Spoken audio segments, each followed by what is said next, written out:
I went to the address on my fake ID by Jake Wick. The following is a written confession obtained by the FBI, which have been leaked to the public. Reader discretion is advised. Our mission: to give young people a chance to experience adulthood. Man, they almost make it sound noble. That's what I thought as I scrolled through the About section of idlord.com, a site, based in China, I believe, that sold fake IDs like hotcakes. It was surreal looking at something like this, some site that sells phony driver's licenses to kids with inspiring sales copy. I was 18 at this time, and 4 of my friends and I wanted to get one of those group deals on fakes, $60 per person, something like that.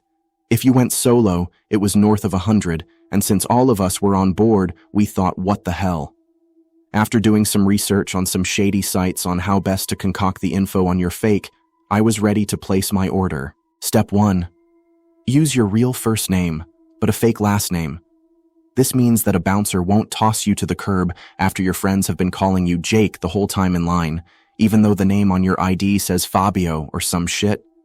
The fake last name, well, come on, no need to explain the reasons for that. My real name is Jake Dalton, so I used the name Jake Norman on my fake ID. Step 2. Use the age 21. Though it's generic, it's a common age, and there are lots of people who are, in fact, 21. No need to stretch your age. Step 3. Your picture. Make sure there's even lighting. I actually once knew a guy who got busted because, on his ID photo, half his face was covered in shadow. He had no idea. And why would he? He was a stupid 16-year-old. Step 4. The signature. Just make it look like you're not in kindergarten. Oh, and make sure it's the fake name you came up with and not your real name. Step 5. The address. This trips some people up. Some people make up a completely fake address, but then they don't remember it when a suspicious bouncer asks them. Instead, use your actual house number so you can remember it. Then make the street a fake one and change the state to whichever state your ID says. Okay, easy enough.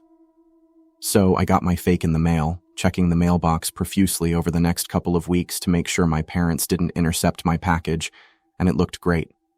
I live in Asheville, North Carolina, and my fake ID was a Tennessee driver's license, the state which borders mine. I live at 308B, so the address on my ID was a place in Tennessee called 308W. Easy to remember. My friends and I, or should I say Jake Norman, had a blast that Friday night. We got past bouncers, we bought cases of beer, we got into bars, and did shots with our cash tips we'd gotten at work. It was great. My friend, Sammy, and I were chilling the following day, Saturday afternoon. We were sort of hungover and a bit bored, just watching stuff on YouTube and reading stuff on forums. As we go through 4chan, we come to find that there is a thread for ID Lord, the site we got our fakes from. We decide to click on it, see how other folks made out with their fake ID experiences. There were little minor complaints. The UV is a little high, or the signature looks stretched. There were glowing reviews too. And then we came across something that was a bit odd. There was a subthread which was titled, "The address I made up for my ID is a real address." Anyone else notice this? What followed were a half-dozen comments claiming the same thing. Naturally, Sammy and I went and looked up the address I had made up. There it was on Google Maps, 308 White Brook Lane, and in Tennessee no less. We thought maybe ID Lord used real addresses for realism, but surely that'd be illegal. I'm no law student, but that seemed like a form of impersonation. But there was one thing that really caught our attention. A few of the commenters claimed that the houses had money stashed in the floorboards, lots of it. People came up with theories as to why this might be. The most convincing was that maybe the houses were drug houses used by the same cartel that sold the fake IDs. Well, being broke high schoolers, Sammy and I were soon en route to the address, which was only a few hours from my house. It was sunset by the time we arrived. The house was a 2-story home in the hood, and it had a chain-link fence surrounding the property. A large oak tree stood in the backyard, looming over the house as if protecting it. Beyond that were some woods that stretched on into the next neighborhood over. Sammy and I got out of the car and headed for the property. The chain-link gate creaked as we opened it and stepped through. We walked across the overgrown, dandelion-filled grass and went up the doorsteps and opened the screen door and knocked. No answer. We knocked several more times, and still no answer. Dude, let's fucking go in and look for the money, said Sammy. Hell yeah, I replied. We went inside. The place had furniture in it, and it seemed as though someone was still living there. But everything was covered in a thick layer of dust, and we were never more than 3 feet from a cobweb, so we were fairly certain the house hadn't been lived in. Still, we had our doubts. I don't know, man. We might be trespassing. Look, I ain't passing up on a boatload of money. Let's tear this place up, find it, and get out of here. No one's lived here for years. Look. Sammy ran his finger across a mantle, displaying the wad of dust that had snowballed onto his fingertip. See? Yeah, all right, let's get to it. We tore the place up, threw up couch cushions, rummaged through drawers, peeled away molding, put holes in the walls. It was dark now, and we were about ready to give up and just go home. That's when we heard something. It sounded like a television. Shit, dude, is that a damn TV? Sammy and I stared at each other with our jaws agape. Our shocked open mouths were pits of darkness. Our eyes were bug's eyes. The sound of the TV was coming from upstairs. You think someone just left it on? Sammy asked stupidly. Oh my god, dude. We're fucked. Probably some old person who can't hear a thing. Only one way to find out. Sammy and I crept up the stairs. Each step creaked, and each time it did, we winced like we'd been pinched.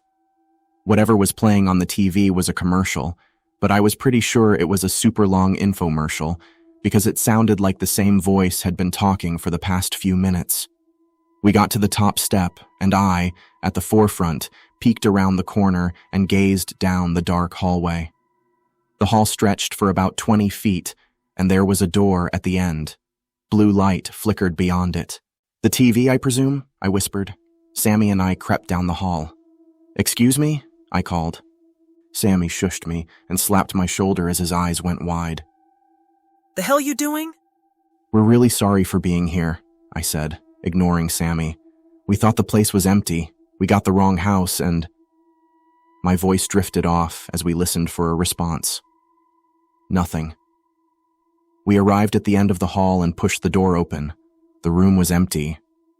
But it was what played on the TV that was truly haunting. The TV was an OxyClean-type infomercial with some guy shouting at the camera in an excited way. At ID Lord, we value you. The salesman shouted. You get to create a new you that is of legal age. A you that gets to party with the adults, get into clubs or order a beer at your favorite bar. Get together for a group purchase and get 50% off your... Sammy and I looked at one another with big eyeballs. What the fuck? Let's go! This is... We turned around, and there he stood. Or should I say, there I stood. It was me. Even in the shadows, I could see that it was me that stood across from us. Either I had a twin, or something had occurred that was beyond my comprehension. I couldn't speak. I could barely breathe. I went into a state of paralysis by fear. Me, the other me, wore the same clothes I'd been wearing in my fake ID photo. The hair, that was the same too. Something else matched too. The facial expression. When I had gotten my photo taken, I just gave a little half smile. And that was the expression the other me had plastered to his face, unmoving, unblinking, not even a twitch. Who are you? Still holding the same facial expression, the other me spoke. You know who I am? You're me. No, you're Jake Dalton. Yeah. I'm Jake Norman. I was going to pay you a visit tonight, but it looks like you came to me. Before Sammy or I could do a thing, Jake Norman lunged for Sammy. My evil clone pounced on him like a tiger and bit into his neck. My God, the gargling noise that erupted from Sammy's throat, that mix of screaming and bubbling blood. Sammy! I shouted. I tried to pull Jake Norman off of him, but the clone was firm as a statue, and pulling on him was like trying to uproot one from the ground. I backed away and got ready to run, just as Jake Norman lifted his blood-stained head and glared at me. I shrieked and booked it toward the stairs. I glanced over my shoulder just in time to see the other me roll onto his back, prop himself up, and proceed to spider walk after me. I flew down the stairs.